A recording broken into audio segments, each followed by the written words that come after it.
The smell alone will make your heart skip a beat. Hands down, it's good, y'all. Gumbo was just amazing. You know, like some people will say, oh, it's cold outside, I don't want gumbo. It's like celebratory. It's something that it's a special occasion and everybody comes together and gather for that. You had a bowl of gumbo, always a glass of wine.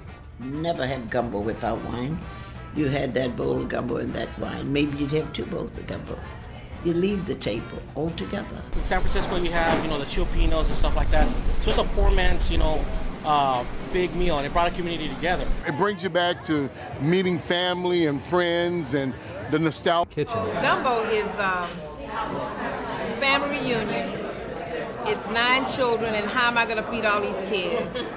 It's mother's sister coming over, and she got 9 kids. Gumbo, a pot of gumbo on the stove, or they got some in the freezer. It's really a kind of an example of what we are as a people in terms of how the food and the particular dish is prepared, because gumbo is just a mixture of a lot of things, and a lot of people, their definition would be, oh, well, gumbo is just a mixture of all wonderful things, and it's a mixture of our background and things of that sort, which it is. But I really think moving forward, the popularity of gumbo and where gumbo is today, it's really a precursor of what we are as a people moving forward. I know there's some studies saying that people of mixed color will be dominating by about 2025 in the history of this country. And I think it really speaks of how people themselves and how we live our lives and how we see so much in the beauty of the differences of people. What is the most erroneous fact or assumptions that are made about gumbo that you would like to correct? Well, I think the most erroneous factor is that it's monolithic. There is no one gumbo. So we need to expand our idea of what we mean by gumbo, I think. And it's a bigger house than we think it is.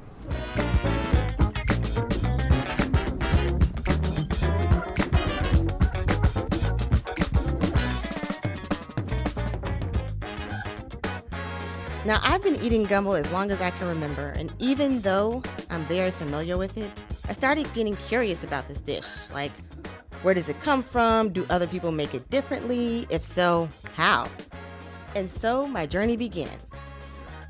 But first, in the kitchen. Gumbo is that dish that many can eat, but few know how to cook. And unfortunately, I was in that category.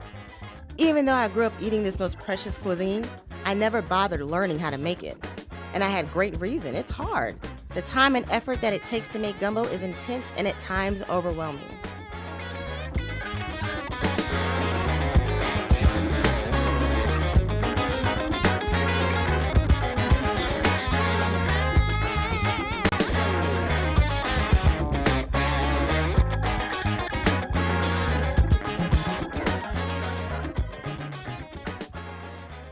And some even have an ingredient or two that they'll take to the grave. How do you make gumbo? I really can't tell you how I make gumbo. My daddy told me never to tell anybody how. But there's no secret that if you don't start the base off right, nothing else matters. Anybody who can cook a good roux can make a good meal. Roux has its origins in French cuisine and is simply brown flour with vegetable oil or even butter, and is used to achieve the color you want as well as the flavor you're looking for in your gumbo. I personally think it's the foundation of your gumbo. If you have a bad roux, it's generally going to have a bad gumbo. I think we're going to tell you in the interview, one of the questions was going to be who makes the roux. There's usually one person. Every single day? Yeah, there's pretty much one person entrusted with that, and he's paid a little better than everybody else. He's not here today.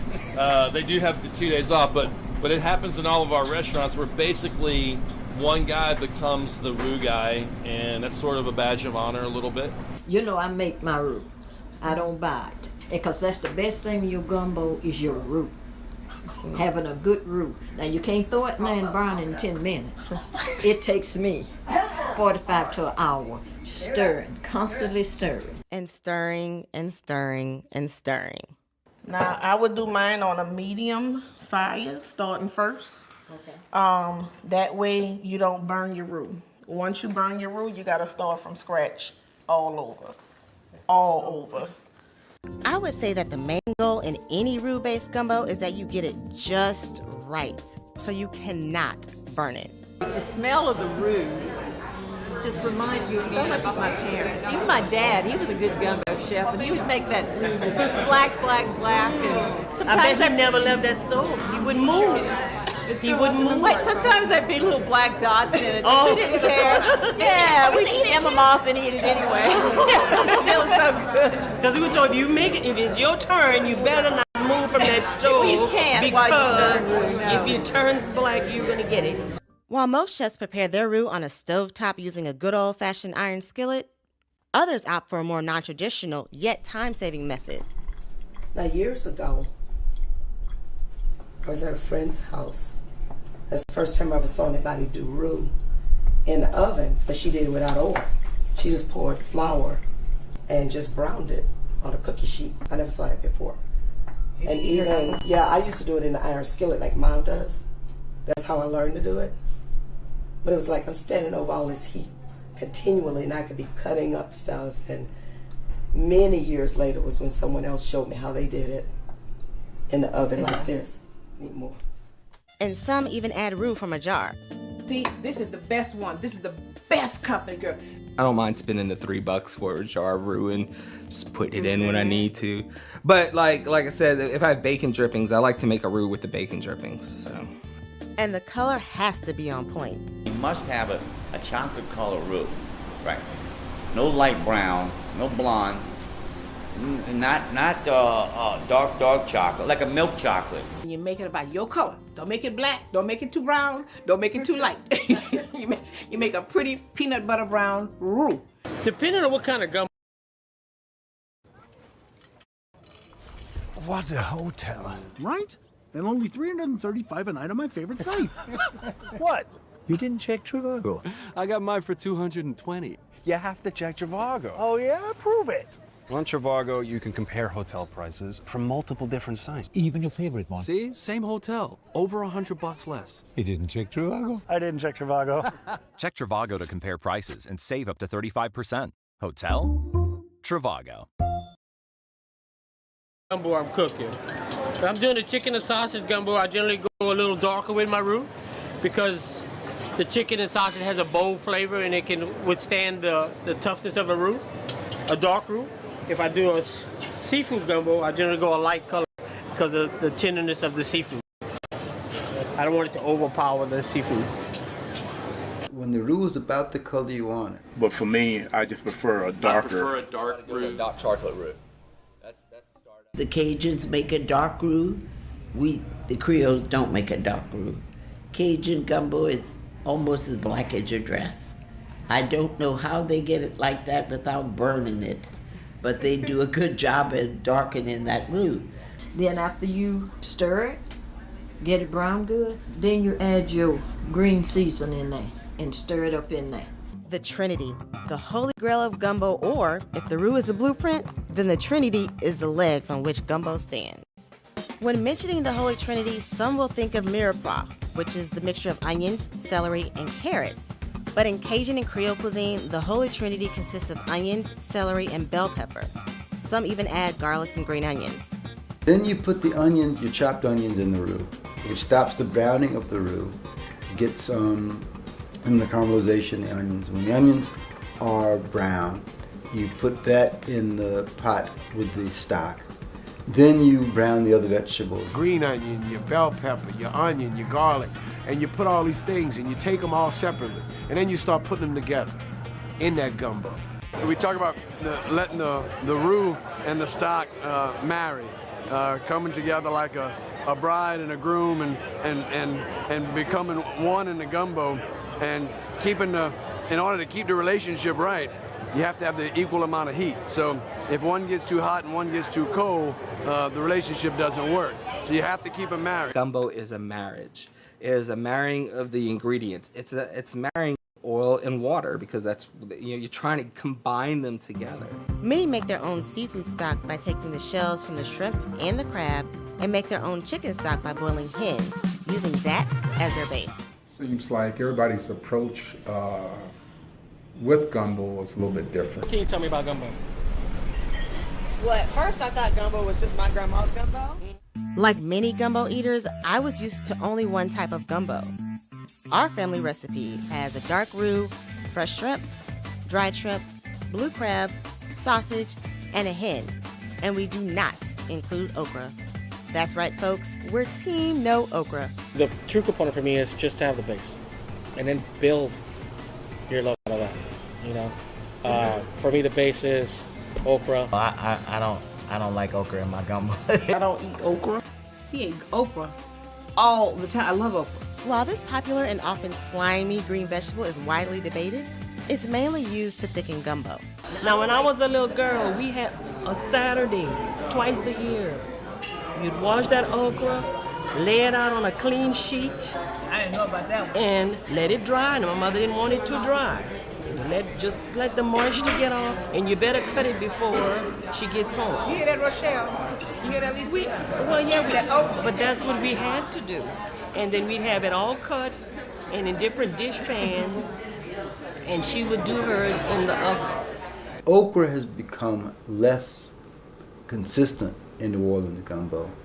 And I think that's in large measure because of Paul Prudhomme and the Cajun influence. I can't say that for certain, because if you look at old cookbooks, you'll see a lot of different recipes for gumbo, some with okra, some without. The okra is of the African heritage, and because gumbo is about or is originated from that same heritage, I think that it's a complement and a contribution to gumbo when you put a little okra in there.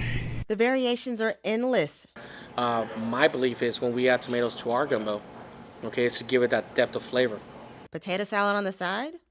It completely changes the gumbo. It makes it almost creamy because the mayonnaise sort of melts in there, and then the mustard gives another layer of flavor in there, the Creole mustard, and they start to go, wow, it's much different. Everyone thinks their mom, aunt's, grandpa's gumbo was the best, and there's one place where cooks from all over come to battle it out.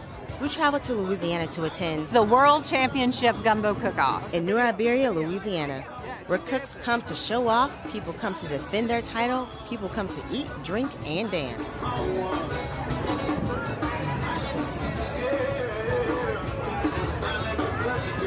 It has grown to like 92 booths and 108 gumbos a year because some booths cook multiple entries, which I think is an amazing thing to do. And it's a friendly competition because you're cheering for someone, your competition to win, but you really want to win.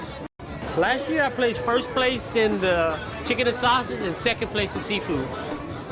I get phone calls throughout the year on what to put in the ingredients, and a lot of it's about taste, a lot of it's about feel, and love. Preparation and timing, but if you come out the day before and just try to throw something together, you're gonna get just what you put into it, nothing. Because if you don't put nothing into it, you won't get nothing out of it. For the health conscious, there's an option for you too. I was diagnosed with, I had chronic asthma, and then I was diagnosed with celiac disease, and I love gumbo. So what are you gonna do? Teams are divided into amateur and professional, and while there's a first, second, and third place winner in the categories of seafood, chicken and sausage, or a mixture of both, the fan favorite seems to be Chicken and sausage is my favorite. Chicken and sausage. I love a chicken and sausage.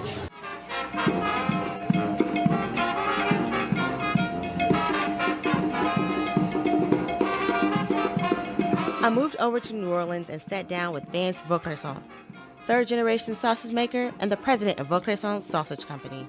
When you get down to some of the scrap, when you get down to the trimmed fat off of those prime cuts, when you get to some of the lesser grades of meat, that's where those sausage makers come in. See, we take and we found value in even the cheapest things. And we take it, we grind it up, we mix it, and we season it real well, and the end product is truly a representation, again, of that gumbo, that group of people, that group of mixed ingredients. We take what some people may not see as trash, and we make it into a treasure. Andouille, I think, is a really good example, because andouille Most people think it's a French sausage, which technically it is in France, called andouille, is intestines shoved inside of an intestine.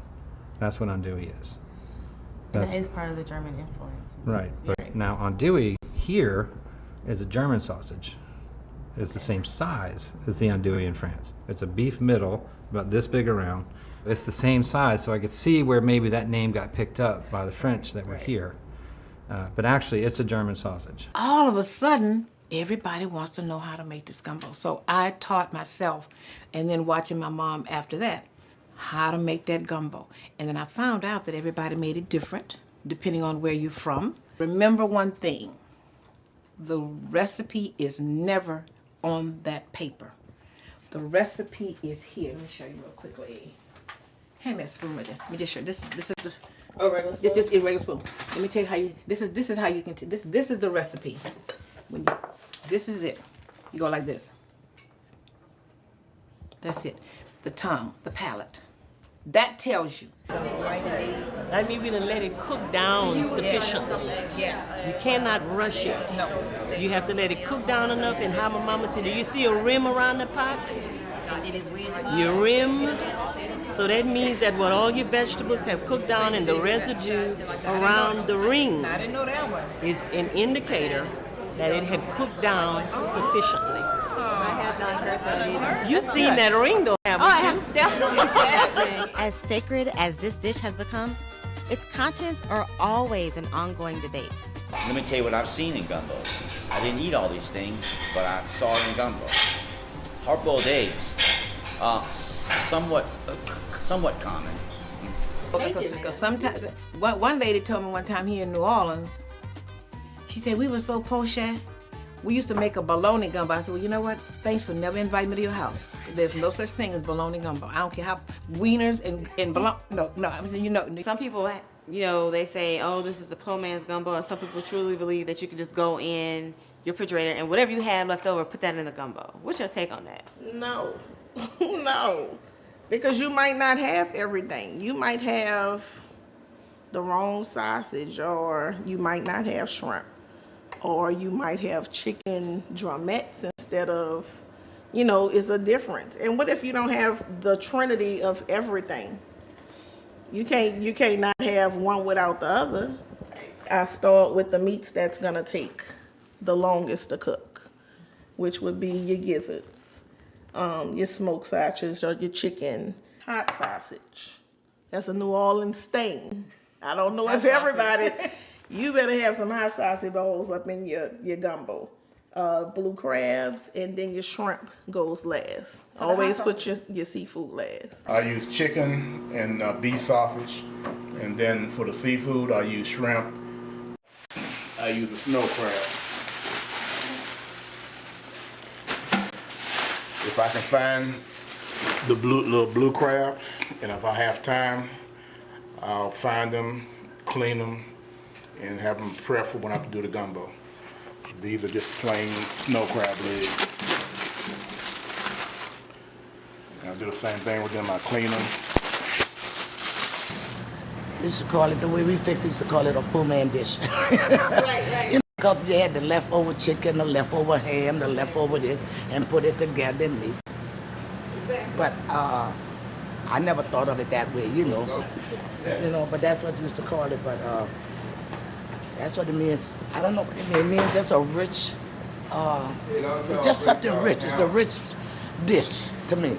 The idea that we got this poor people's food, which has suddenly been discovered and refined, is a fundamental misreading of our culinary history.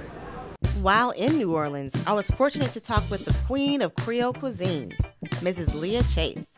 We discussed her Creole gumbo, which includes crab, shrimp, chicken, and 2 different types of sausages. A dry smoked sausage and a fresh sausage that we call chorizo. It is a hot sausage. It's really hot, but it's fresh. And when you blend it off, that's where you get your grease and your oil to make your gumbo. I really wanted to pick her brain about her popular gumbos et herbes that is only served once a year on Holy Thursday, a variation of gumbo that contains a variety of greens. I use 9 greens. So, and we like to believe that If you eat this gumbo, you will have a friend for every green we put in the pot. That's what we think you'll have. And people believe us, so they come to get it on Holy Thursday. Down the street, there's another type of gumbo that also has greens as a main ingredient. At the Prowling Connection, they call their dish Gumbo Zaire. Collard green, mustard green, kale, cabbage. You do the same roux and you put all that in it and cook it. And the only thing we add in it that most people don't, we add lump crab meat in it. And we call it a good luck gumbo. And we started serving that when we first opened, and I guess it worked because we've been very successful for 26 years and look like I got another 26 years to go. The similarity in these two dishes raised many more questions for me. Where do we get these styles of gumbo and what else is out there? What can you tell me about gumbo? And so after doing research and talking to chefs and people actually eating other gumbo, I found out about filet, about okra. I didn't know that some of that was used as a thickening agent. I tasted filet for the first time. It's cool. Yeah. To me, it was just what my grandma made, what I grew up with, and what I loved at home and in culture. Now it's like everything. And it's one of those things where it's whatever your heart, desires, You get a little bit of this, a little bit of that, and that's what cooking is, and that's what brought a lot of people together. So in the winter we had filet, which I love, and in the summer we had okra, and they'd go out in the backyard and pick their okra and fry their okra and put it in their gumbo. When okra was not in season, filet was used to thicken gumbo. Filet is just from the French word filet, which is a thread. So if you use sassafras in something, it's a thickener, and it thickens it as threads because if you put filet in a gumbo, it thickens it, but it looks like little threads coming out. First used by the Choctaw Indians, filet is powdered, dried sassafras leaves. Known as the Filet Man, Mr. Lionel Key makes his filet from scratch. I process them in a mortar and pestle. The mortar and pestle that I employ was made by my great-uncle, Gerard Ricard, which was Uncle Bill's uncle.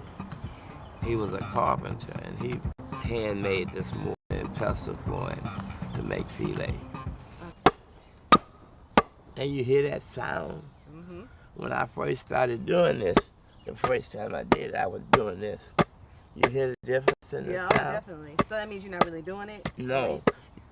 That's actually hitting it in the middle of the pestle with the mortar. My great uncle told me, he said, "My boo, you're not hitting it in the middle." I said, "How this old man know what I'm doing? He can't even see." But it make a distinct sound. It's like a baseball coming off the end of a bat. The sound. Watch.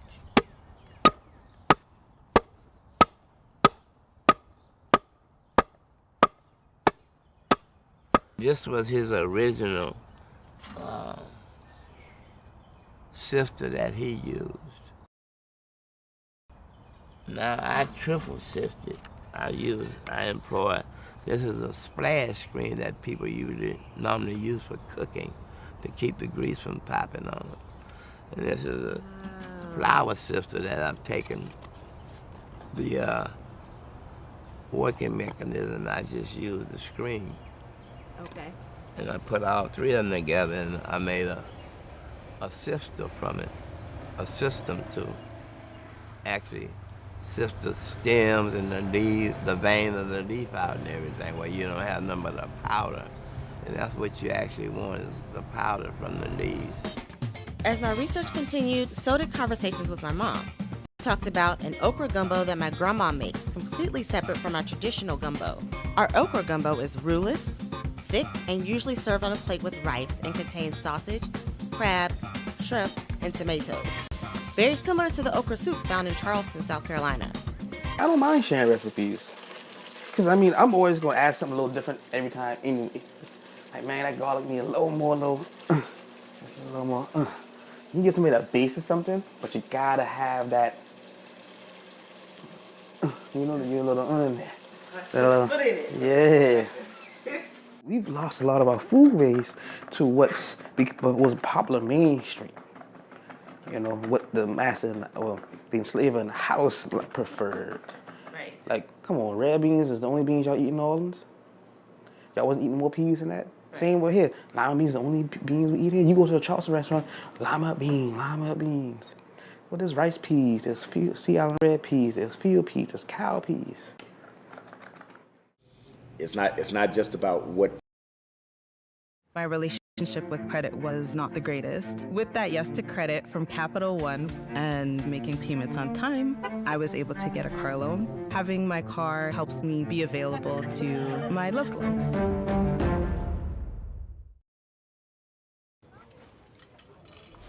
What a hotel. Right? And only $335 a night on my favorite site. What? You didn't check Trivago? I got mine for $220. You have to check Trivago. Oh yeah? Prove it. On Trivago, you can compare hotel prices from multiple different sites. Even your favorite one. See? Same hotel. Over $100 less. You didn't check Trivago? I didn't check Trivago. Check Trivago to compare prices and save up to 35%. Hotel? Trivago. What products you put in there, whether it's chicken, sausage, or seafood or poultry, but it's really about how you get just that right flavor in there with all your seasonings. Season the flavor. Throw a little bit, taste it. Throw a little bit more, taste it. You can always add more. You can't add less. So, and you don't know, like with this size, you don't know how much gallons you're gonna have and this and that. Just always, never measure, never ever. You can't season towards the end, expect it to be good. You can't season at the beginning, expect it to be good. So you have to keep adding seasoning. Yeah, you have to keep adding seasoning, constantly adding seasoning. But it got to be controlled seasoning. It can't just be like all salt or all pepper. You have to feel it. You have to know. It's like a sport. You have to know when to shoot. You got to know when to dribble. Originally from Senegal, Sarim Mabe is a chef in New Orleans. We talked about the connection between West African cuisine and culinary traditions and that of New Orleans. And usually back home in Senegal, we'll chop the okra very small, and then we'll put it into those big, how you call it? I forgot what it's called. Those chestnut thing. So the fact that I don't have that, what I'm doing is I'm just gonna chop the okra very tiny to that. Kanya in Wolof means okra, so supi kanya, an okra soup. It's a soup made with okra, made with shellfish, crab, possibly shrimp, whatever, the bounty of whatever the rivers and the water is that's nearest, and served occasionally with rice. It has a topping of red palm oil. This shrimp, the way this is made when we used to make it, you took a fresh shrimp, left it whole, put it in a pot with a little salty water, boil it, dump it out, the water out. Then we would put it like on trays in the oven, because my mom and them had that gas stove, so that heat, the pilot light stayed on back in the old stoves, and it would dry it out. Then when it finished, we would take like the old rice sacks and you beat it to get the shells off. And then you have to separate them out. It was work, and it was work. So the thing is, they will get this one big pot, variety of seafood, right? Which is like any seafood that was local. And the small seafood, what they do is the fact that they cannot use it. So what they do to it is that they cured it and smoke it and let it dry over the sun. And that's like that season, that's what it is. It's dehydrated seafood that's been dry over the sun. My grandfather said when he was young, because they didn't have refrigerators when he was coming up. Okay. They would take the shrimp and the okra in the summertime and dry it out. So in the wintertime, you would have this okra either reconstituted into a broth with pounded shrimp, dried shrimp, and that would be your okra gumbo in the wintertime, because that was a preservation method. And you go back to West Africa, these things are still done to this day. Like the fishes that we can't eat because it got no meat to it. Things we try to take away from the flavor, so we get the fish from the sea, we add more salt to it and let it, because Senegal is very hot. It's a hot country, so we put the fish on top of a wood or something, and then it just cured over time. It doesn't go bad. that's a way of like, that's a way of preserving things. Although our present-day food preparation has changed to fit our current lifestyles, I've gained an appreciation for past generations, our ancestors' process, and tradition. I can't be mad at nobody for doing stuff that takes less time. One, because there are shortcuts that do taste good and do work and are indistinguishable from the long approach.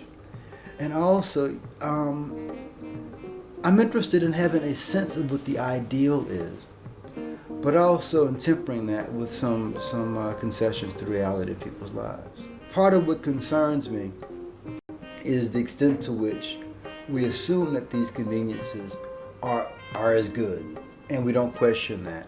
Or the extent to which American taste has been so degraded that we either no longer distinguish these things or we no longer find them worth distinguishing. What does gumbo mean to you? Africa.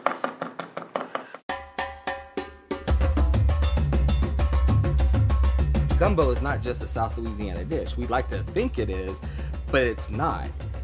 You find gumbo dishes, I mean, they might not be called gumbo, they might be called something else, but you find them all throughout the Caribbean, right? Wherever there was slavery, there was gumbo. There was a Philadelphia gumbo.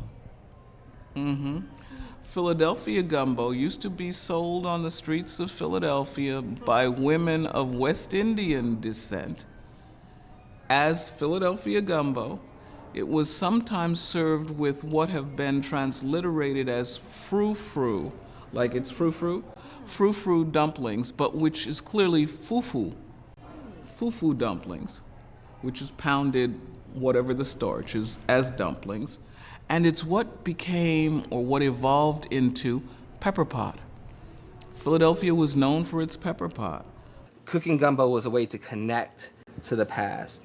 And that's exactly what I did while researching gumbo's origins. The assumption is that gumbo, like many Creole or Cajun dishes, were solely of French origin.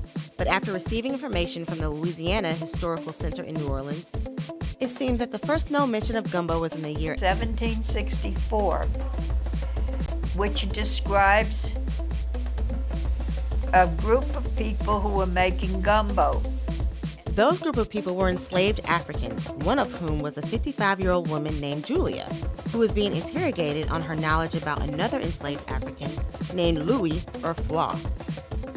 Julia is more of a Spanish name, but Comba is a Wolof name, and she indeed came from, all of these people were Africans. They were born in Africa. I think there's become a greater awareness that gumbo was originated by the Afro-Creole slaves of Louisiana. But this 1764 document proves that it existed in Louisiana long before either Cajuns or people from Haiti came. There's a different way to cook it in New Orleans, and there's a different way to cook it in southwestern Louisiana. If we're looking at the geography, people focus too much on the ethnicity. They need to look at the geography and how the geography influenced the dish. As soon as you forget where you come from, you become lost. You know? And I think that the generation we live at now is that it's hard for people to listen to. I mean, generation we are now, people care less about where they come from, where they come from, because the way of like how social media have taken advantage of our lives now. So through food, it's an easy way to tell it. Gumbo is part of the fabric of your being. It's something that connects the new world, if you will, the world on this side of the Atlantic with the world on the other side of the Atlantic in a bowl. My great-great-great-grandmother and bringing all of the things that we brought from the continent on through the Caribbean into the United States and injected great flavor into the vein of this nation. We know that geography plays a huge role in the way we cook. Your eating place, because it's such a representative, even though you find gumbo in other places, it's such a symbol to South Louisiana. It's such a symbol here that, and even if you're cooking it somewhere else, you're cooking you're basically cooking Louisiana. But what that ignores is you're also cooking Africa. You're also cooking Germany. You're also cooking Spain. You're also cooking France. You're cooking, and you're also cooking Native American. There's so much ingrained into gumbo that it goes beyond place, and it does go back to the past. Simple curiosity about one of my favorite dishes led me to delve more into my family history. You can't tell people you're from the South and you never had gumbo.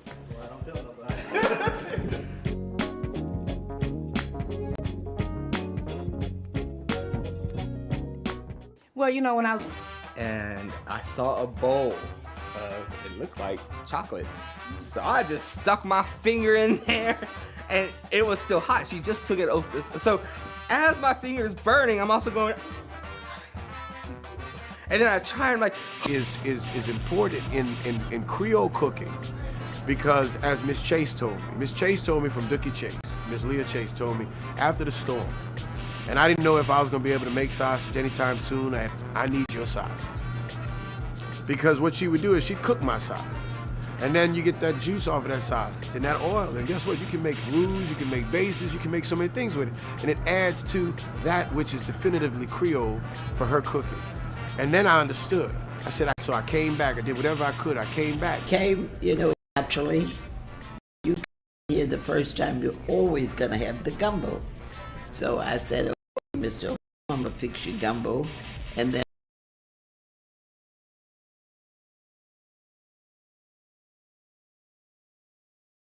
and chicken, you can always take it on the plane with you and snack on it as you go. So he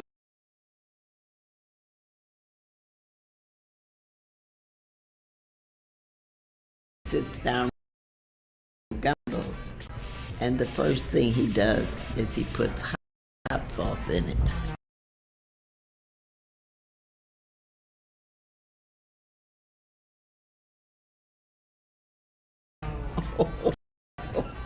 Oh my goodness, I said, Mr. Obama, you don't put hot sauce in my gumbo.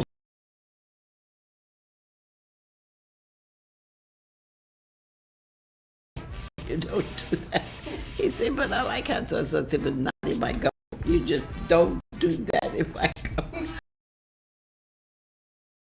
So everybody knows Mr. Obama got reprimanded for putting hot stuff in my gumbo. Well, from Chicago, what you know about gumbo? You don't know anything about gumbo. But he learned that day. He learned that day.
If you were around in the late 90s, you couldn't escape the Taco Bell Chihuahua. You rang? No, really. The dog was everywhere, appearing in commercials, hawking adorable collectibles, starring in blockbuster movie tie-ins, and possibly even invading your dreams. Then, as quickly as he appeared, the little guy vanished. So what happened? Today, we're getting to the bottom of what happened to the Taco Bell Chihuahua. Okay, time to get our paws dirty. Taco Bell already had a reputation for humorous, offbeat advertising throughout the 1990s. They didn't survive the franchise wars and for nothing. For instance, you may remember the Taco Syndrome campaign, featuring Shaquille O'Neal, highlighting a previously unknown medical condition involving the continual rotation of a person's head in order to take proper bites of a taco. Hey, we said you may remember. Get some more of those tacos. Not that you would.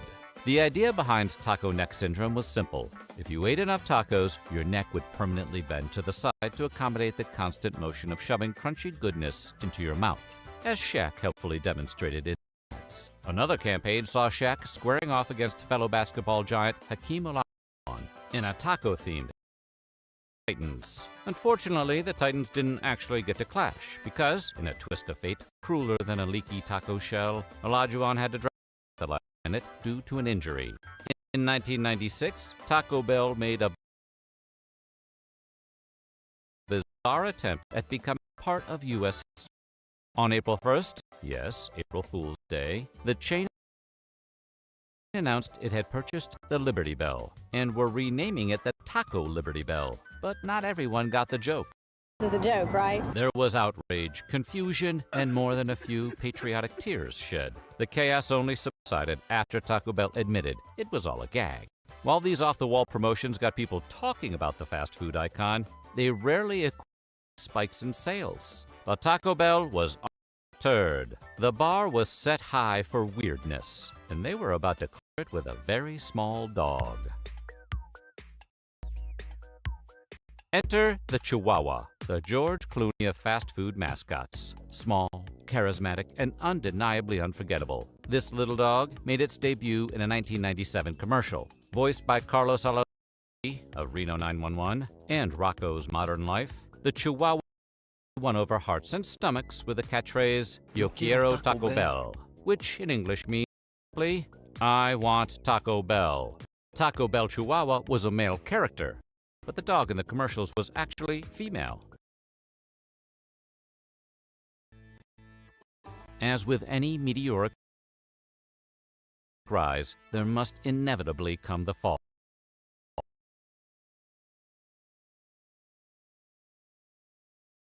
Like an ancient Greek tragedy, but with tacos, the Taco Bell Chihuahua's success was met with mercy and a string of unfortunate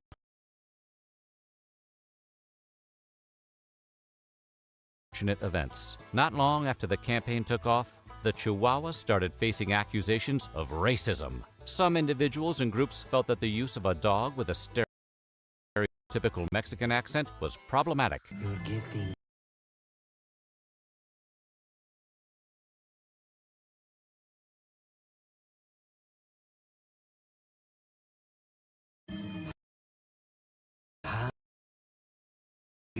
as it's to enforce negative cultural stereotypes. Latino civil rights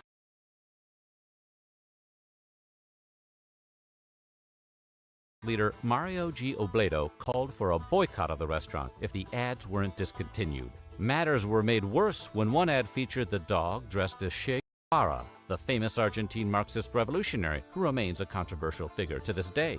While it was tongue-in-cheek humor, it struck some as insensitive rather than ironic. And then there was the lawsuit. Taco Bell became flame-embroiled in a bitter legal dispute over the creation of its famous mascot. You can't handle the truth!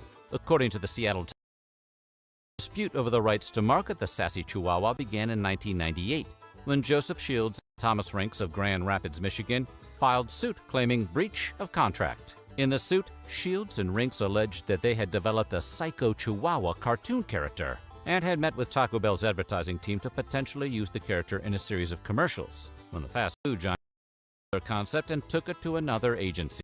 In the world of advertising, the only thing worse than a deflating chalupa is a deflating paycheck. Taco Bell wound up on the losing end of this particular court battle and was to hard shell out millions of dollars in damages.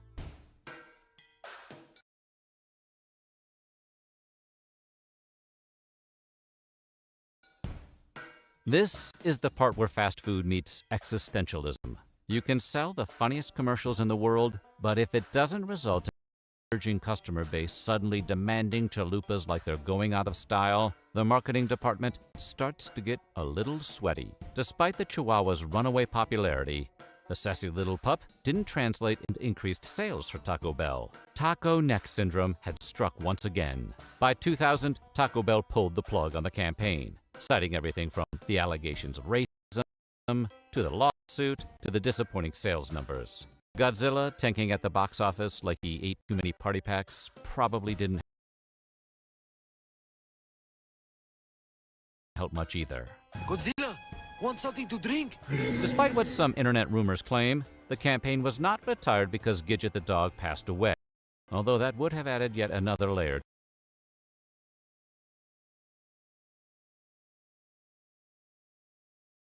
to this 7-layer tragedy burrito. Gidget lived, refusing to let the taco fiasco derail her dreams of stardom. Continued to make sporadic appearances in pop culture, including more commercials and a brief but memorable role in Bond 2. Eventually passed away in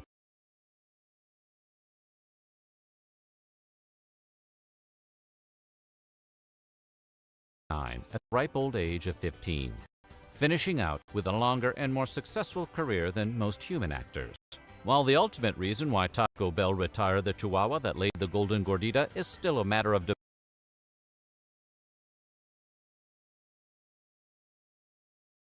debate, it seems like it was more of a perfect storm of bad publicity and mediocre sales than any single factor. Also, there are only so many catchphrases a character can spew at an audience before they are simply exhausted.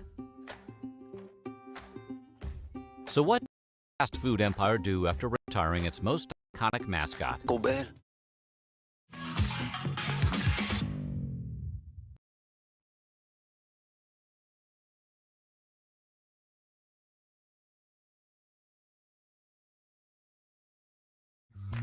He leaves no thirst unquenched, no wall intact, no, yeah, unowed. He's a gigantic jug of jubilant juice who's not afraid of a little property damage in the name of hydration. It's the man who sells the Kool-Aid, known simply as the Kool-Aid Man.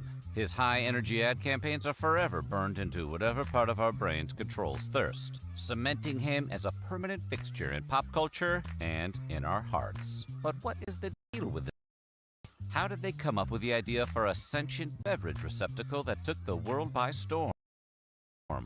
These are the questions that our parched minds are dying to be satisfied with.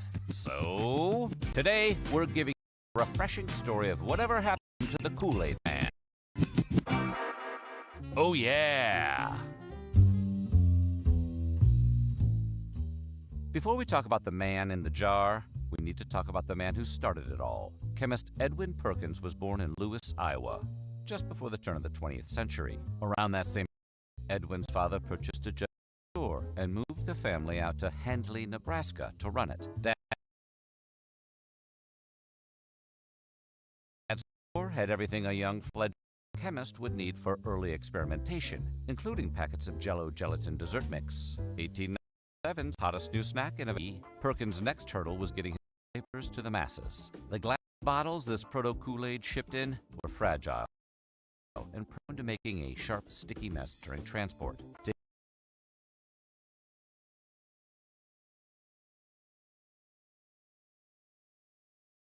Taking another cue from Perkins fell back to his chemist roots in order to construct his liquid Kool-Aid into an easily boxed and shipped powder form. Once he achieved that, the product really took off, being offered in more places in larger quantities than ever before, and not to mention more flavors, including grape, lemon lime, cherry, orange, raspberry, and strawberry. Not even the Great Depression caused the meteoric rise of flavored drink powder, and, in fact, seeds of Kool-Aid Man would be planted.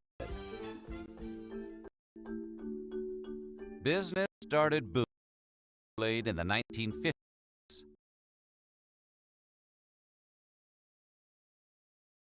General Foods had taken the popular drink mix to new heights, and after 27 years on the shelves, Kool-Aid required an equally successful ad campaign to further drive the powder purchases. Enter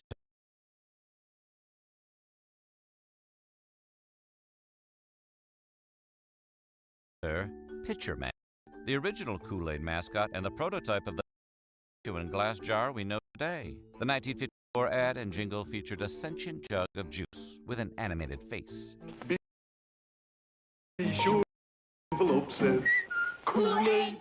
It was created by Marvin Potts, who got the idea from his child drawing a face on the condensation of a window. Hopefully that kid got a cut of the ad revenue.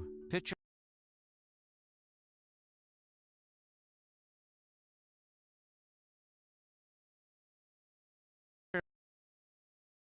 Man was by far the most popular of Potts' advertising creations and was featured in sales before being phased out for Right? And only 335 a night on my favorite site. What? You didn't check Trivago. I got mine for 220. You have to check Trivago. Oh yeah? Prove it. On Trivago, you can compare hotel prices from multiple different sites. Even your favorite one. See? Same hotel. Over $100 less. You didn't check Trivago? I didn't check Trivago. Check Trivago to compare prices and save up to 35%. Hotel? Trivago.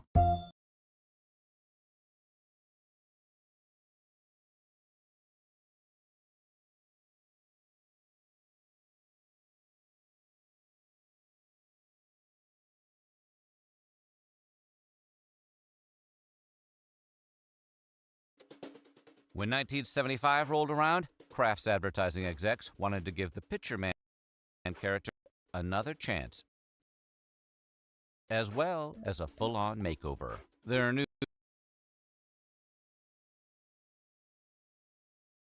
relief pitcher was live action instead of animated, and had grown arms and legs since his last time on TV. These new limbs gave this new mascot a more bombastic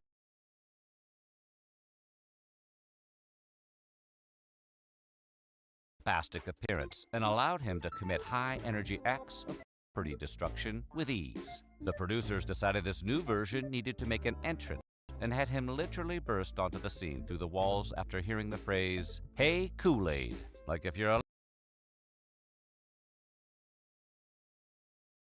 Alexa device blew up your front door every time you called out to it. With his loud personality, his penchant for hydration, and signature catchphrase, "Oh yeah!"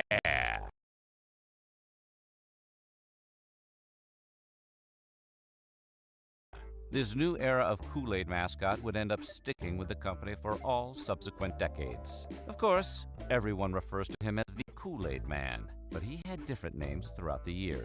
At different points during his career, he had been known as Kool-Aid Guy, Captain Kool-Aid, or even his Christian name, Frankie D. Kool-Aid. Charles Entertainment Cheese, we assume the D stands for something like delicious, or maybe destruction. Whatever you called him, the anthropomorphic beverage was here to stay.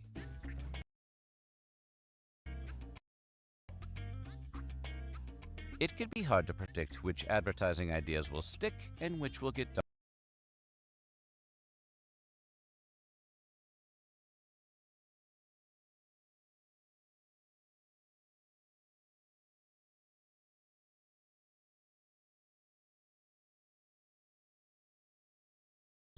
Down the drain. But somehow, an 11-pound, 6-foot-tall sentient pitcher of juice was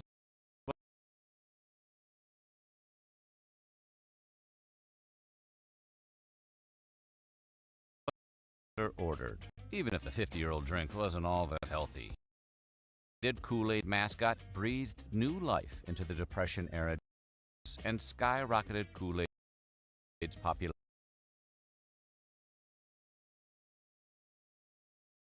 in the coming decades. The Kool-Aid Man himself started popping up in advertisements everywhere, at one point even more recognizable than food industry Tony the Tiger or Donald. What's not to love about a highly destructive glass wrecking ball with a cute anime face? Apparently, nothing. Since Kool-Aid Man graduated into full pop culture icon status in the 1980s, appearing in more and more commercials and causing thousands in home remodeling costs. As the Kool-Aid Man's popularity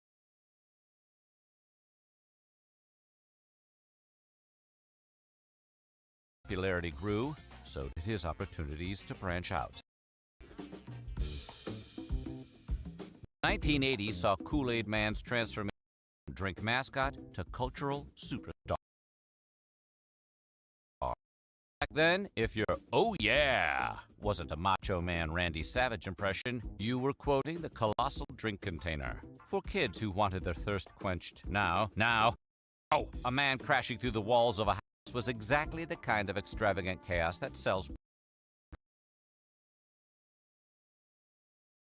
product. Robert Scolar from Grey Advertising knew that the Kool-Aid Man could be bigger, and when he took over the ad campaign for the big man in 1988, he had grandiose plans. For starters, Kool-Aid Man had always been portrayed as a child, but if he were to magically to his teenage years, the opportunities for totally rad activities would grow too. This new, bold, and daring 14-year-old mascot was now old enough to play electric guitar, surf, and, most importantly, finally wear clothes in the form of jeans, sunglasses, sneakers, and cool graphic t-shirts. This wasn't your mama's Kool-Aid Man. This guy was rad. The new wave of gnarly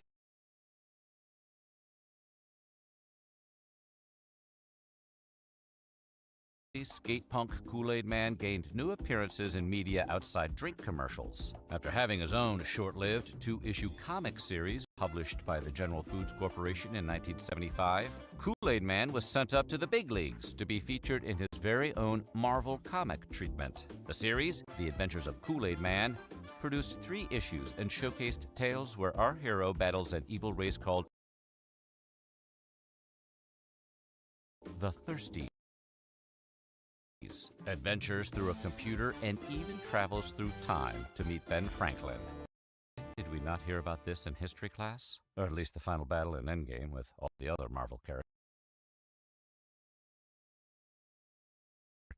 If comics weren't your game, then you could get your fix digitally with the Kool-Aid Man video game for the Atari 2600. The game, which could be claimed for 125 Kool-Aid points, featured a game sprite that slightly resembled Captain Kool-Aid defending a tank of Kool-Aid against the hated Thirsties. I thought his whole thing was quenching thirst. The game was about as good as it sounds, which wasn't free. Despite a poorly received video game and fleeting comic series, the Kool-Aid Man continued his wall-busting antics throughout the 90s, as well as pop culture.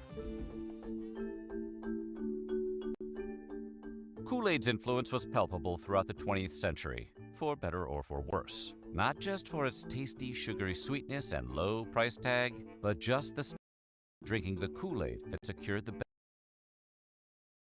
beverage's place in the lexicon. Of course, the phrase has negative connotations related to the Jonestown Cult Massacre. Cult leader and mass murderer Jim Jones was said to have made his followers drink poison-laced fruit beverage, which was identified as Kool-Aid, though the drink was likely a different,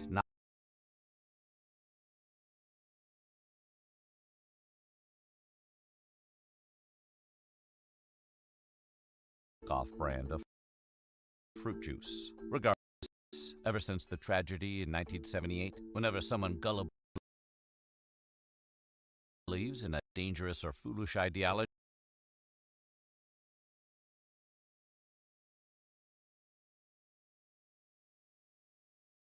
friends say that they've been drinking the Kool-Aid. By the time the millennium rolled around, the Kool-Aid Man was a well-known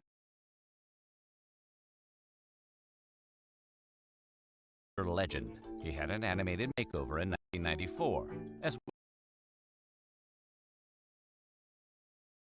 well as a slew of fresh new flavors and Kool-Aid to justice. Consistent Kool-Aid trends keep the drink at the top of America's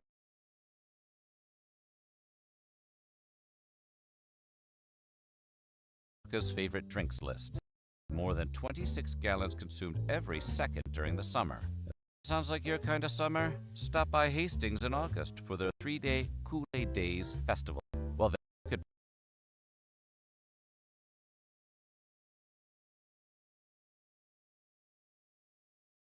partake in events like a bicycle race, frisbee golf, live music, and of course, Kool-Aid chugging contests. The whole shebang culminates in the crowning of Kool-Aid Days. Whether you drank it as a child, dyed your hair with it as an edgy teen, or just enjoyed watching a giant tub of liquid rizz up thirsty children at a party, the legacy of the drink and its mascot remains almost 100 years after its invention.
Have you stopped lately and thought about your favorite fast food mascots? Really thought about them? Was the Burger King once a burger prince? Or did he inherit the title of marrying the Dairy Queen? Is Wendy a Raggedy Ann pass as a human? And what is going on in the wacky world of McDonaldland? Today on Weird History Food, we're diving rabbit hole of the convoluted history of McDonald's McDonaldland characters. Smile and say cheeseburger. Cheeseburger.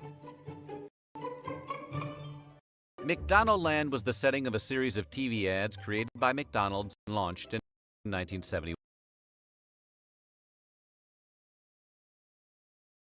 Designed to look like the fantasy world of a children's show, like Mr. Rogers' Neighborhood or H.R. Pufnstuf. More on that connection later. McDonaldland was intended to get very young kids hooked on delicious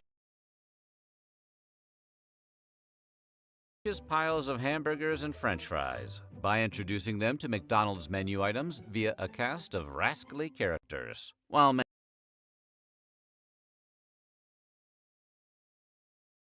many of these characters have long since been retired, you can still see remnants of them in older McDonald's restaurants and play places, like the relics of a forgotten society.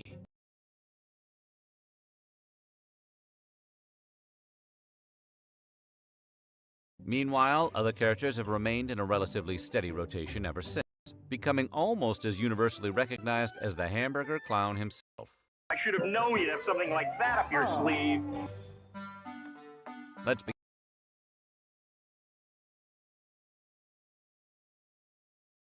begin our deep dive into the extended universe with the Hamburglar. Today's subject, the Hamburglar. The lovable bandit we know today is one of the many McDonaldland started out as the Lone Jogger. That's the Jogger. He was portrayed as an old man with a long pointy nose and gray hair. Not exactly the kind of character that inspires repeat visits. In 1985, McDonald's marketing team took a page out of Charles Entertainment Cheese's handbook and rechristened Lone Jogger as Hamilton B. Urgler. This went a long way toward rehabbing his image from 70s serial killer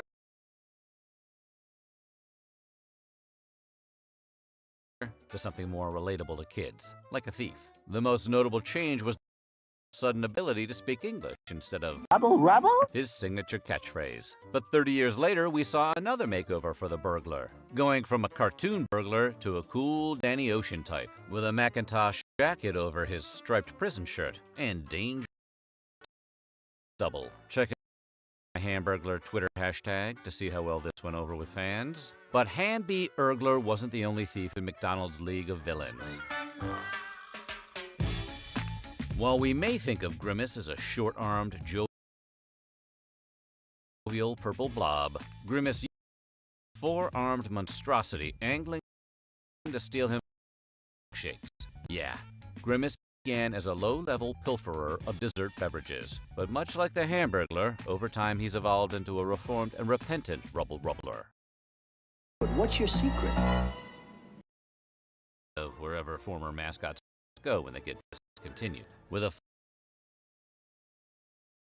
final appearance in The Adventures of Ronald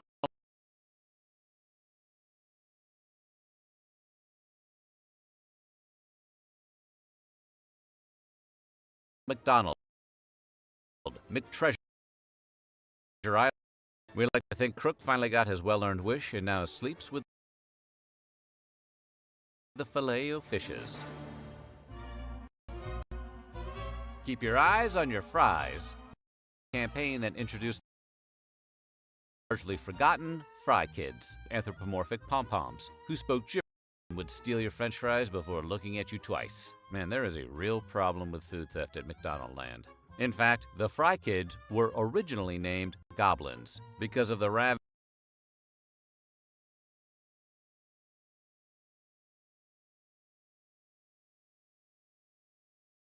way they attacked fried buds. There are millions and millions of goblins in the French fry patch. Honestly, there's a way better name. Fry Kids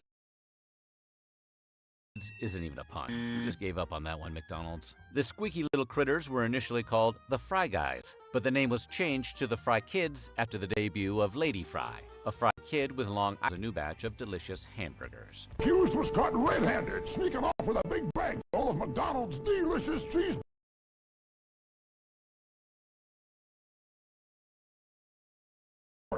Which made it personal for Officer Big Mac, because if he's a fancy hamburger, that means the Hamburglar is abducting members of his family and eating them. Are those his kids? Is this a McDonald's film taken?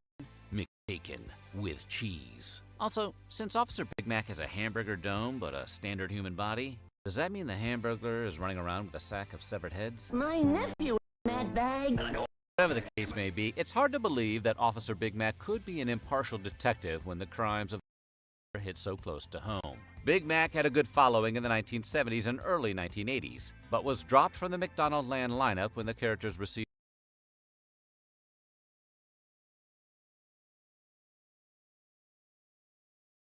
a redesign in 1985. He can still be found in some McDonald's playlands where future hamburger criminals can roleplay by entering a style prison located inside Officer Big Mac's head. Some weird symbolism.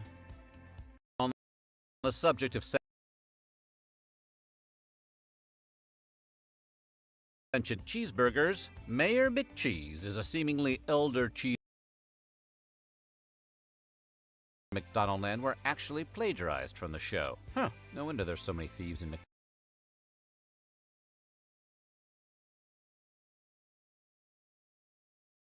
McDonald Land. McDonald's and the Cross originally planned to work together on a campaign involving the H.R. Pufnstuf character. The fast food franchise hired an advertising agency to work out a concept, and that's when things went fryways. The Crofts were told the deal had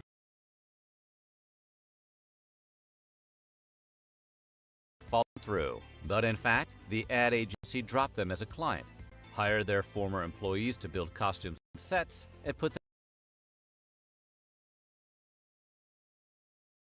them to work on the McDonald's project, which eventually became McDonald Land. McDonald's found themselves in a big heap of trouble. Order! Order in the court! When they lost both the lawsuit and its appeal and were ordered to pay over $1 million in damages. Now, let's all adjourn to McDonald's for cheeseburgers. After that, McDonald's redesigned several of its characters to be more legally distinct, and some other characters, like Mayor McCheese, were tossed into the dumpster. You'd be hard-pressed to find someone on the entire planet of Earth who doesn't know Ronald McDonald, McDonald's flagship creepy hero clown formed to become the heroes of McDonald's. And according to official McDonald Land canon, Ronald McDonald was the steady hand of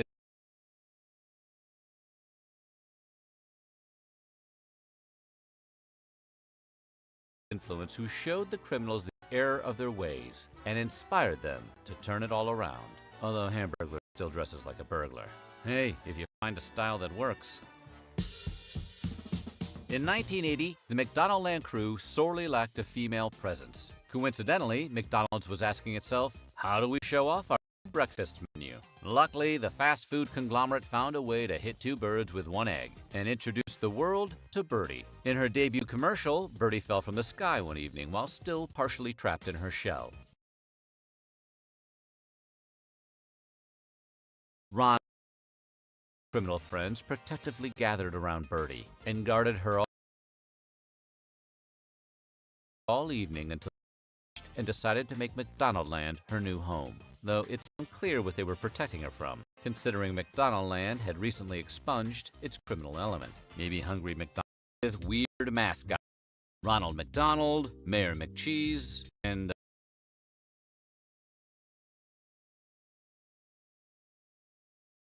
Grimace. Not to talk about. But none of these characters have the luminescence to be the strength of the McDonald's characters.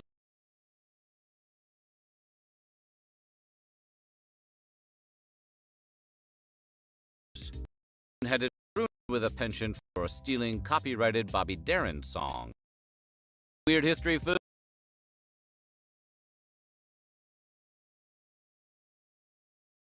We're talking Mac tonight, McDonald's forgotten moon-headed mascot. Everyone buckle up, because we're going to the moon. McDonald's Mac, a.k.a. the Mac Man, was born out of shit, as terrible ideas often are. By the 1980s, the burger wars had begun, resulting in cutthroat campaigns and ballooning ad budgets as McDonald's found itself fighting for first place with Wendy's and Burger King. Both, like regular television villains, were trying to muscle in on McDonald's territory. Burger King in particular decided to go hard at the Golden Arches, telling McDonald's employees that they should leave the room when the ad was on.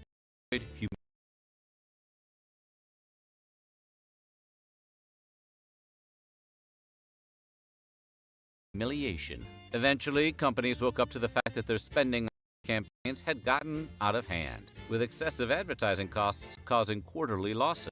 Listen, it's a war. Spend money to make money.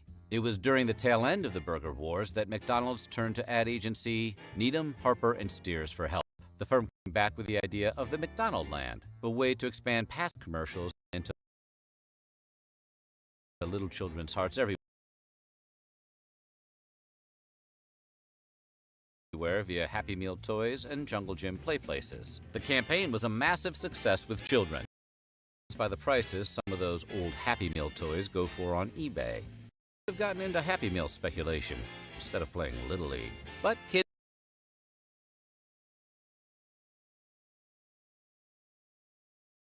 notoriously don't have a lot of money, aren't able to drive, and don't get a say in setting a time for meals, usually. Consequently, nobody was coming to McDonald's dinner when playlands were closed and the kids were asleep. By the mid-'80s, McDonald's was sick of watching others eat their lunch. They needed an adult mascot that spoke to grown-up sensibilities.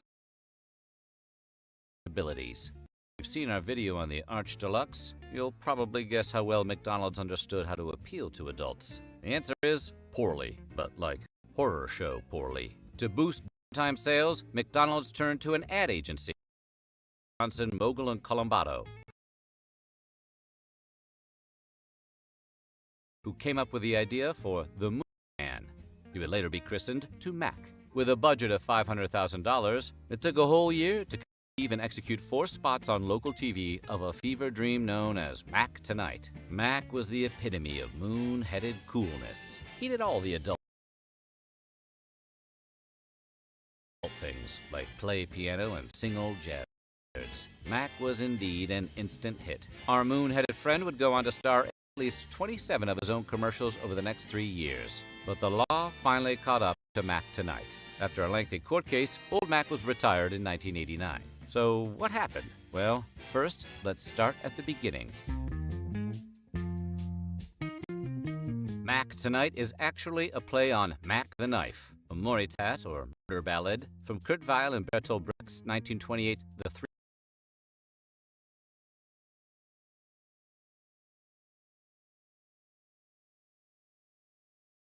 And while the lyrics changed over the years as different translations have sprouted up, they all start the same way, with about the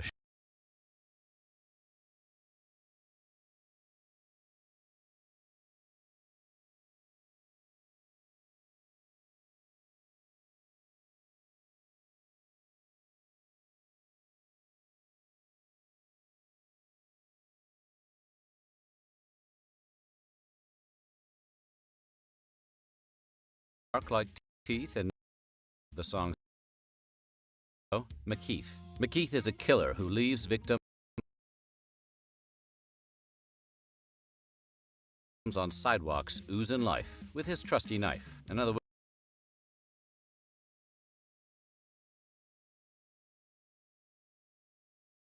words, not quite the obvious choice for a fast food mascot, but that's just us.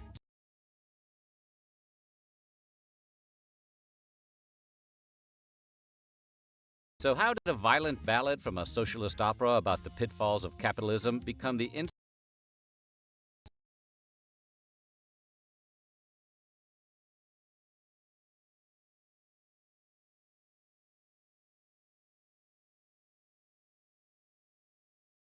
inspiration for a humanoid moon hawking hamburger?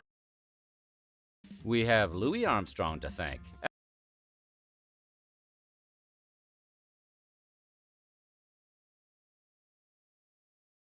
After hearing an English adaptation of the song, Armstrong's jazzy cover of Mac the Knife hit number 20 on the charts in 1956.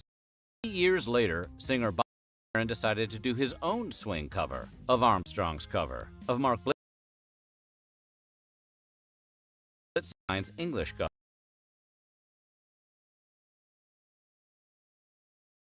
cover of this German opera ballad. That's a lot of covers. America went cuckoo for Cocoa Puffs for Darren's song.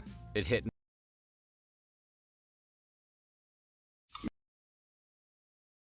Meanwhile, in the Instacart app. Wouldn't it be magical to not pay a markup? You deserve that.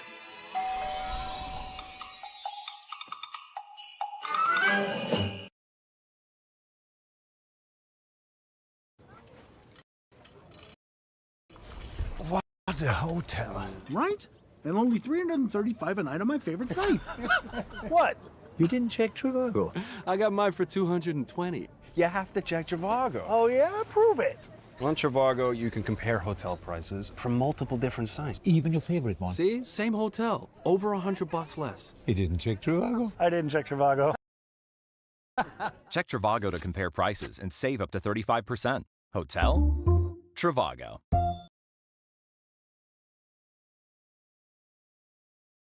number 1 in 1959. Who predicted that Americans would love hearing about the salacious crime of a deranged killer? You know, besides podcast true crime hosts.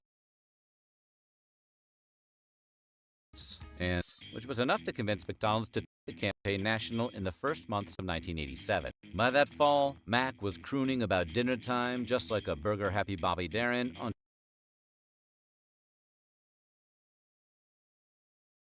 TV sets across the country. So McDonald's decided it was time to bring Mac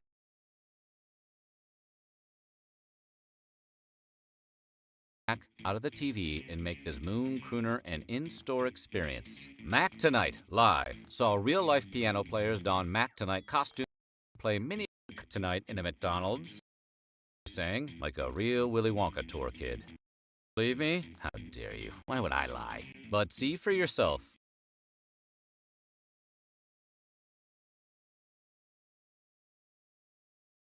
Over by yonder Universal Studios in Orlando, Florida. Minutes in the park, a mechanical Mac sings at the World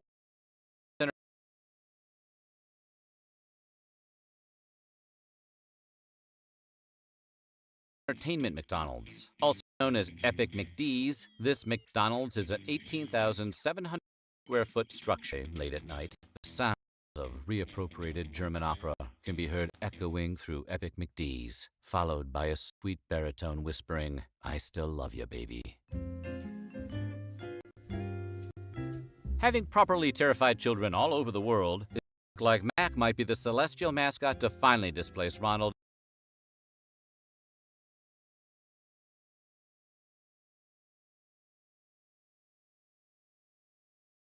As McDonald's official spokesman. So what stopped the meteoric rise of McDonald's star Moon? The long arm of copyright law.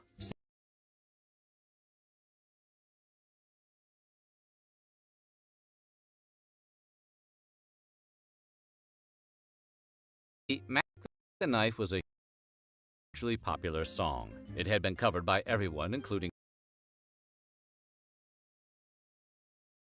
Frank Sinatra, Marianne Faithfull, the Psychedelic Furs, Michael Bublé. Heck, Liberace 5 covers. Guess he just really wanted to nail it. But none of those covers had reached the levels of success of Bobby Darin's 1958 2 Grammys and a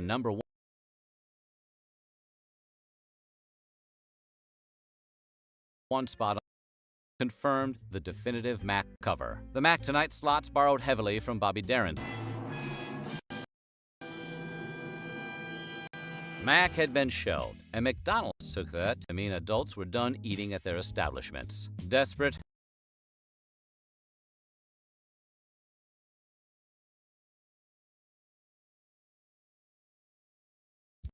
looked to Ronald for help, and though the multiplication of the clown for the brand's subsequent Arch Deluxe campaign in the mid-1990s was no less terrifying than Mac Tonight, it was way less successful. As for Mac, he's been recycled several times. First in a 1990 commercial cameo that made Cool Moon seem, well, less cool. A decade later, Mac popped up in a South Asian campaign that was well received, only to disappear again. Sadly, these days, many young people recognize Mac as the Moon Man from a series of racist memes. Poor Mac, he just wanted to sing about an affordable dinner.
When it comes to prepackaged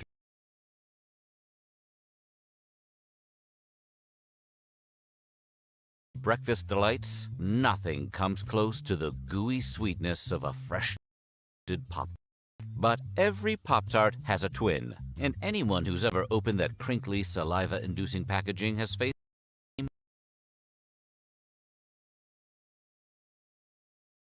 age-old conundrum. Do I even pretend like I'm not going to eat them both? Was watching from the wings. Kellogg saw squares and thought they could do it better.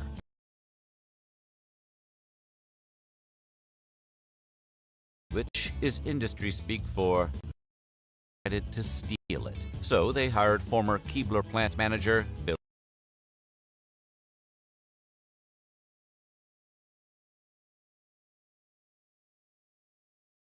in order to rush the development of their very own Country Squares competitor. With Bill's prior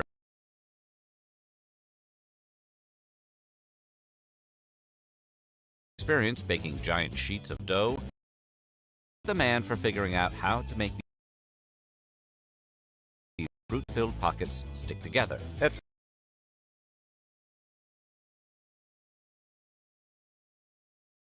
First, they called these new breakfast delicacies fruit scones. Not a terrible name if you intend to sell it exclusively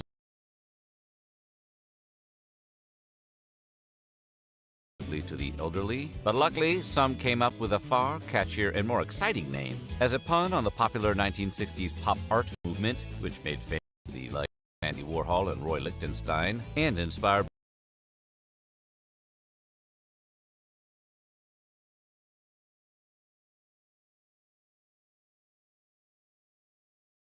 the pastry's novel use of the toaster, which up until that point had almost solely been reserved for bread. Fruit scones were renamed Pop-Tarts, and the would never be the same. Just 4 months after Kellogg's Pop-Tarts flew off their Cleveland store shelves faster than that strawberry filling burns the roof of your mouth, Kellogg had a hit on their hands. Due to the product's unexpected success, the company likewise decided to up their production plans, increasing their planned 10,000 supply to a whopping 45,000 cases for Pop-Tarts' coming national debut. And in 1965, Pop-Tarts made their big, more distinct flavors: blueberry, strawberry, brown sugar cinnamon, and the now defunct apple currant. These original Pop-Tarts had a diagonal perforation that cut straight from corner to corner, indicating that they were meant to be cut in half. Yeah, sure, buddy. Whatever you say. They also, from the start, came in pairs. Apparently, the reason for this was twofold. By packing Pop-Tarts in pairs, Kellogg's could not only cut back on packaging costs, but they could also tempt customers into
could not only cut back on packaging costs, but they could also tempt customers into eating 2 Pop-Tarts in one sitting at once consumption and bringing in more dough. Within their first 2 weeks on the U.S. market, Pop-Tarts in case supply had sold out entirely. Even with market success, Kellogg's couldn't have predicted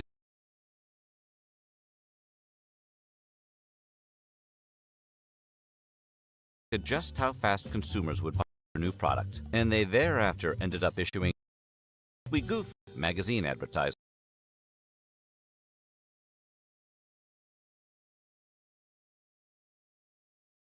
apologizing for the short supply.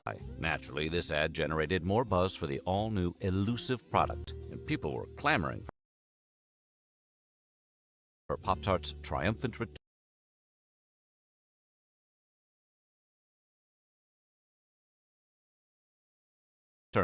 Meanwhile, Country Squares finally came out to abysmal sales. In an attempt to save the most, quickly read Country Squares to the copycat Toast-'em Pops,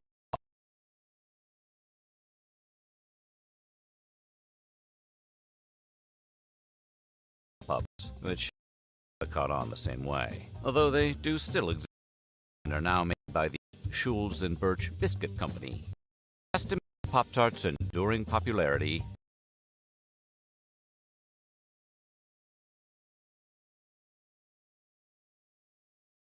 icing until 1967.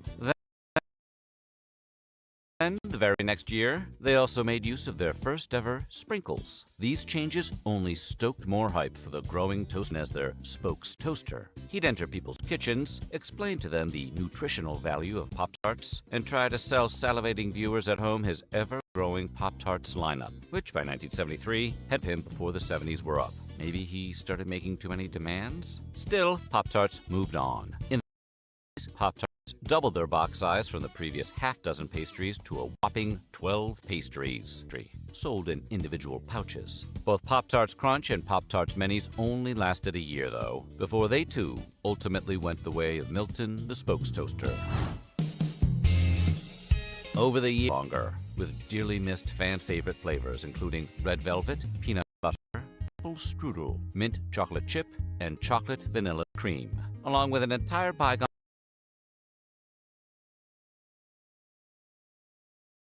lineup. These Pop-Tarts brought both ideas back in 2018, respectively, creating the still ongoing Pop-Tarts Bites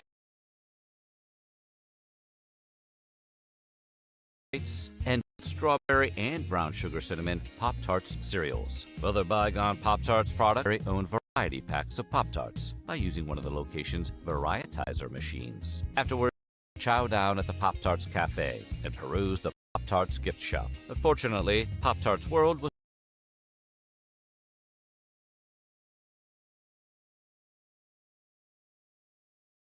just a pop-up. Starting to investigate Don Dunphy with the Dover, Ohio Fire Department, it took only 5 minutes and 55 seconds for combustion, and when trials using off-brand tarts, nothing came close to the flames created by name-brand Pop-Tarts. Naturally, lawsuits quickly followed, and as a result, Pop-Tarts boxes still today Pop-Tarts, forcing the FDA to stop in and force a recall.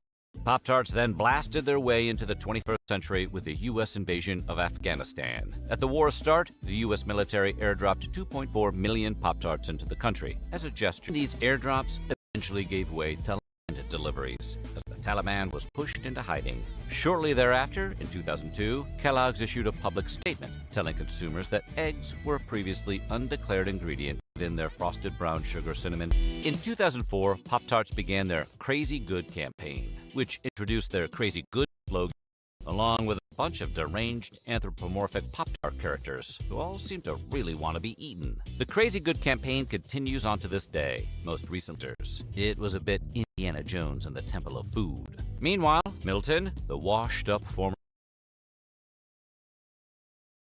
Spokes Toaster, reemerged with his very own throwback Funko Pop in 2020. Today, around 3 billion Pop-Tarts are sold every year. The Pop-Tarts revolutionized the world. Despite so many years of success, the best-selling Pop-Tart flavors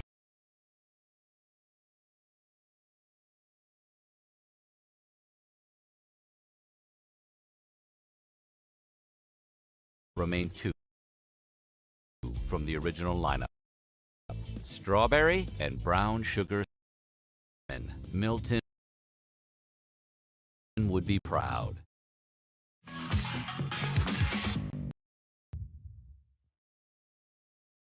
Food mascots are a tradition that dates back to the 1870s.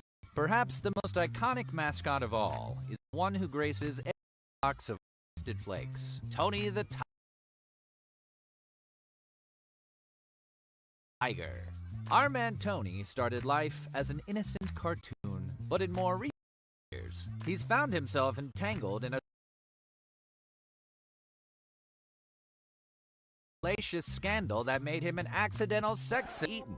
But at the time, the main way to eat cereal was by cooking it on a stovetop, which took 6 more time. So, formula quickly became popular.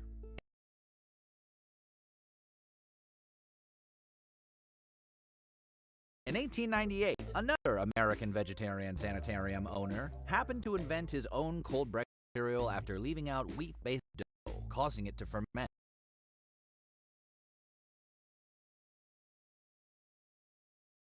Cracked into large, thin flakes, which could then be toasted in an oven and served cold in milk. After years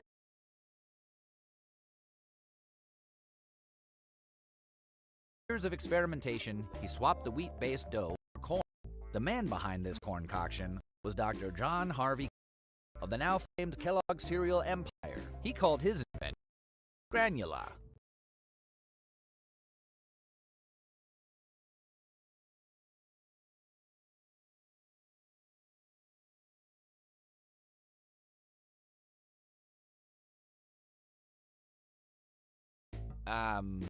Dr. Kellogg, we've got some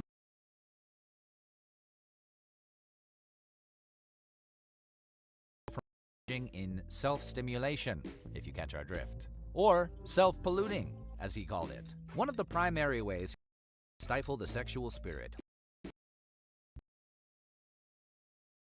The blandest, most boring diet possible. And thus, granola was born.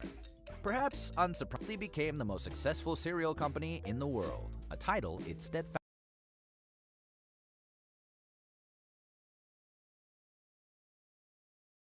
holds today. In between the initial 1863 cartoon gnomes appeared in advertisements for Kellogg's Rice Krispies. The gnomes, which were dubbed Snap, Crackle, and Pop, became big stars. It was deliciously ironic. During the post-war era of the 1950s and 60s, Americans were suddenly cartoon eyes make it far more likely for someone to pick your box up off the shelf. And so, an influx of cereal box mascots flooded the market. This era gave way to supermarket staples, like the Cocoa Puffs Cuckoo Bird and Kellogg's Sugar Frosted Flakes in 1952. The Big Cat and his other animal siblings were created for Kellogg by graphic artists Eugene Kolke and Leo Burnett. You heard right, Tony used to have siblings. The others came out of the gate as both a lovable and memorable mascot lineup. His iconic slogan, Frosted Flakes are great! was dreamed up by legendary actor Thurl Ravenscroft, who voiced Tony from 1953 until he passed away in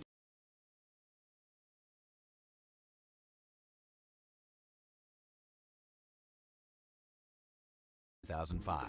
The trademark bassy growl became an expected heritage, which included Tony's wife and 2 children. By 1974, the tiger found his way onto the covers of Italian GQ and Panorama. He was an international icon. Over the years, Tony appeared in countless commercials. Other companies began to take Tony's success story, and in the 1990s, Kellogg went to court to protect its tiger.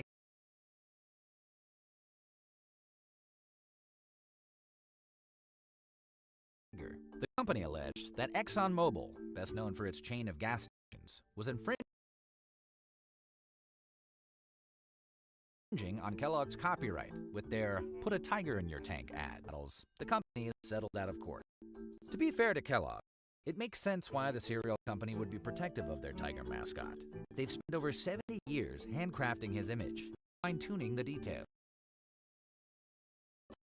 His original design was much more animalistic, with all 4 paws on the ground, like an actual tiger. His head was football-shaped, and he smiled passively from his place on cereal boxes. And as Tony's design continued to something strange started to happen. His once wholesome image was taken in an entirely new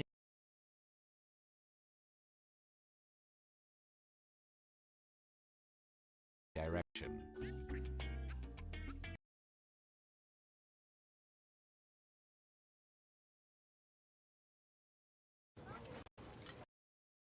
And save up to 35%. Hotel? Trivago.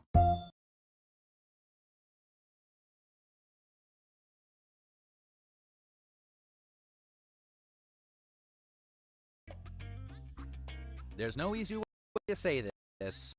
Tony the Tiger is hot now.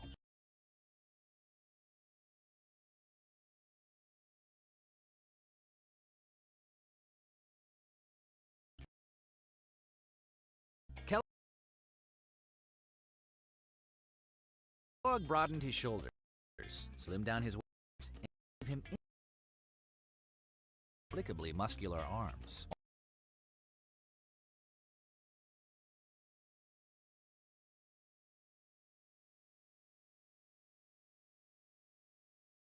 All while maintaining his deep voice and soft, expressive face. He's into sports. He cares about your well-being.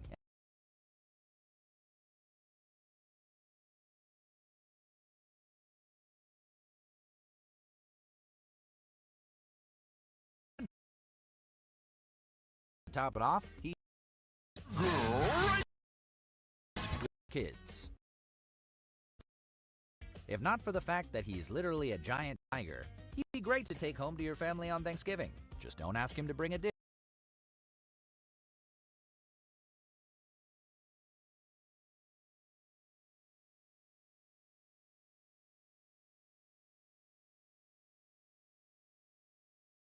Because we all know what that's going to be. Put simply, the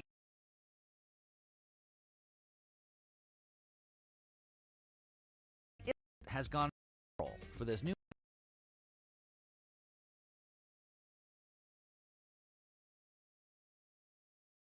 iteration of a beloved children's cereal mascot. From thirsty tweets to entire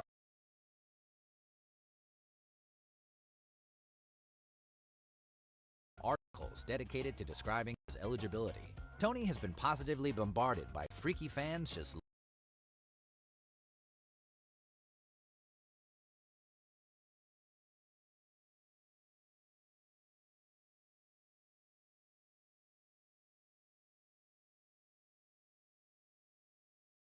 looking for some tail. 2016 became a particularly tormenting year for Tony, as a section of the furry community made it their personal mission to sexually harass the mascot on social media. For the initiated, furries are a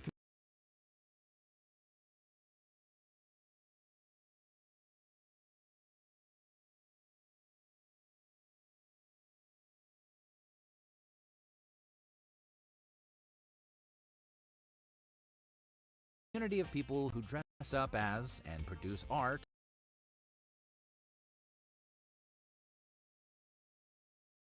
of anthropomorphic animals. While the community isn't entirely based on erotic content, a portion of it is, and so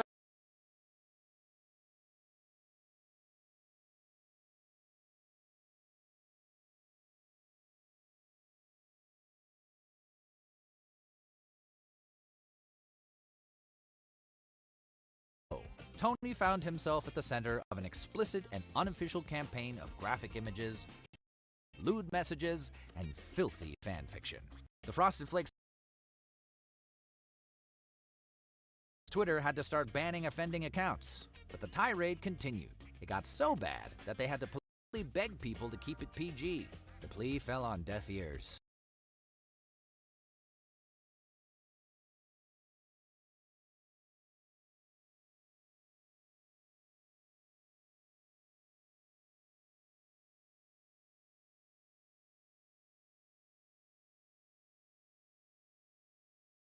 And things only got worse when real-life sex symbol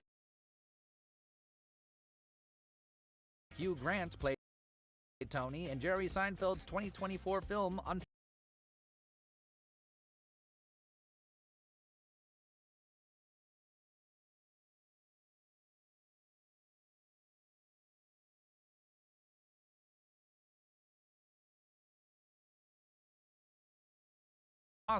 Considering the express purpose for Kellogg's original granola cereal back in the 1890s, this unexpected curveball in Tony's popularity is pretty ironic.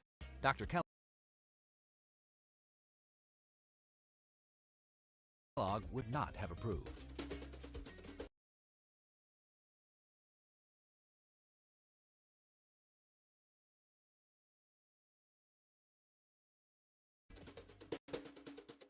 While a good chunk of the internet is still fixated on Tony's sex appeal, he's just as popular today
Popular packaged foods often feature a mascot designed to be the face of the product.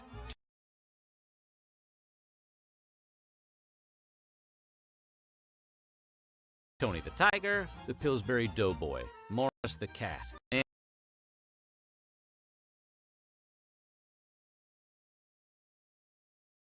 and many others.